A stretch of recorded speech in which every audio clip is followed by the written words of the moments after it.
Shalom guys, and welcome to another update from Israel. Wow, what a night it was. I mean, we have woken up in a totally different reality.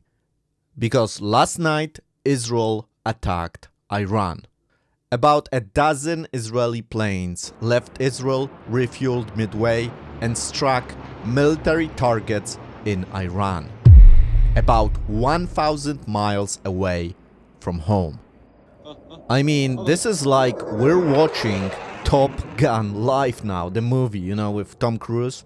I mean, this is this kind of difficulty stuff that only Hollywood would produce and said that this is possible. And Israel somehow did it.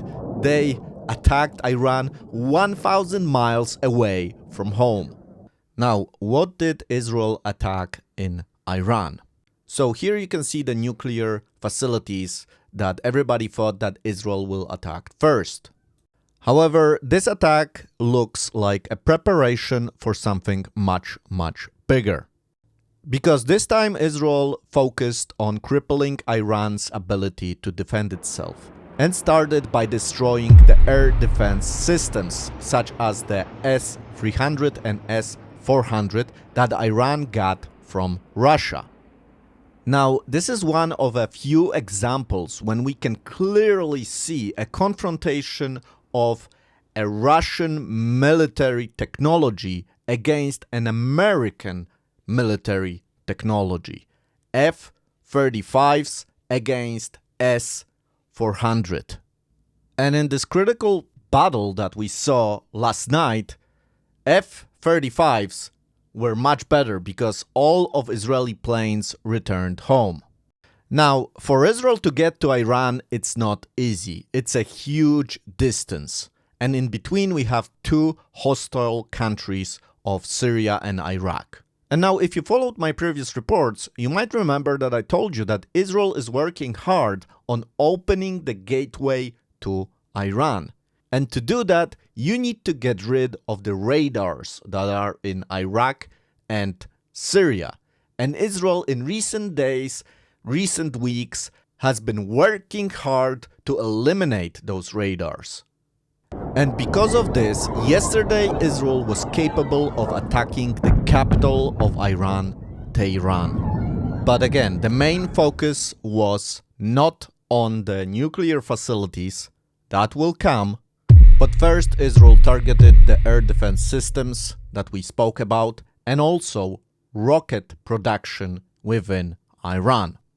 So, after today's brilliant military operation, most, if not all, of Iran's high-tech air defense systems have been destroyed. And now the skies of Iran are open to Israeli planes. Here's another video showing you the night in Iran yesterday, and it was not a peaceful night for the Iranian people. It was loud. I mean, the air defense system tried to stop the Israeli planes, but they couldn't, and most of it, as we said, was destroyed by the planes. So, Israel not only destroyed the air defense systems, but also destroyed Iran's capability to respond to Israel, because a lot of the rockets were actually destroyed by Israel. So now, actually, is when the Iranian regime should be really, really worried, because not only they cannot defend themselves, they cannot threaten Israel as much as they could. They are really in a tight spot, and Israel has done a brilliant, brilliant attack on Iran. And it's really a miracle that all the planes return safely home. I mean, it's like a movie. It's like from Top Gun, as I said, this mission, this crazy, crazy mission, but it worked. And it's fantastic for Israel. I mean, it's amazing, but it's like a miracle that actually happened. Again, another miracle that we can see. So I would like you to look at this situation from a perspective.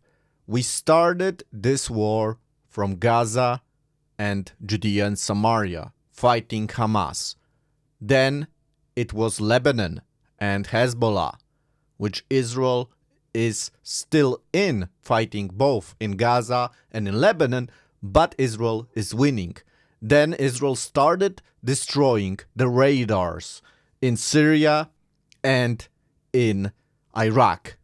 And now we have Iran, who has a lot of equipment that is coming from Russia.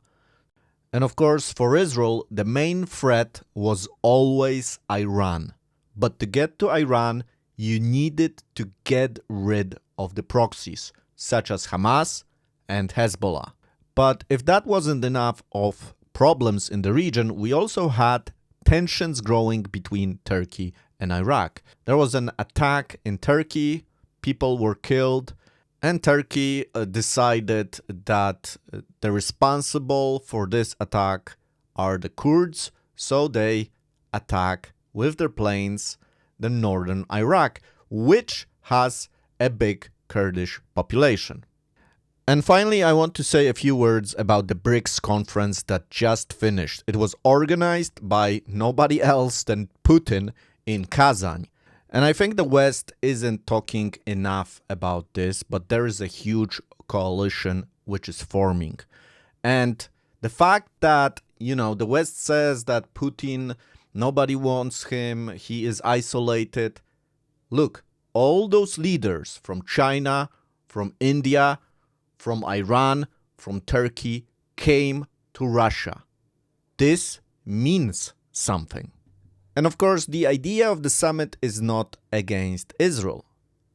Israel has, with some of the countries, very good relations. For example, with India. And, with China, Israel doesn't have any real conflicts. Although China has become very interested in a coalition between Saudi Arabia and Iran, two big players in the Middle East. Why? Because they are interested in building a new trade route to Europe, going through the Middle East. And this new trade route, would be like the old Silk Road of the past, that would go to Europe and, of course, Africa. And if you look at this map, the country that is in the way is Israel. Now, don't get me wrong. I'm not saying that Iran and Saudi Arabia are now friends, because they are not. They are actually a different type of Islam. In Iran, we have the Shia, and in Saudi Arabia, we have the Sunni, and they hate each other. And it's far from loving each other. But their leaders are meeting in Kazan. They are joining the same organizations. Something is cooking, something is happening, and we need to see beyond what the news are telling us. And if we look at this from the big picture, we see how it all falls into a giant coalition. And Israel will be left alone among this giant coalition. So guys, thank you for listening. I hope this report was interesting for you. We are living in extraordinary times, which require of us a lot of faith and trust in God, the God of Israel. So, I'm sorry that maybe today my report was a little bit rushed. It happened last night. I was away from home and I just got back and I did what I could to create all those maps and everything for you. But I hope this will help you. If you would like to support this work, make sure to check out the links below this video. There will be a link to my Patreon. Probably this is the best way to support this ministry, to support this channel, is through Patreon. So if you feel like this is useful, you can support me, and I will be very grateful for that. Any amount is really helpful.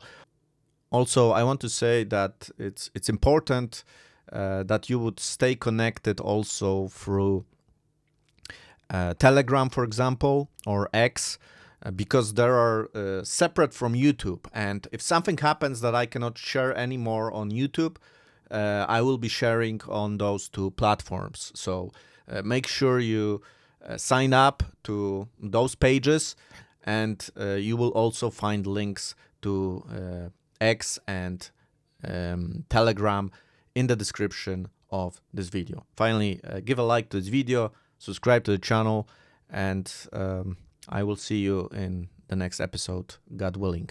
So, shalom.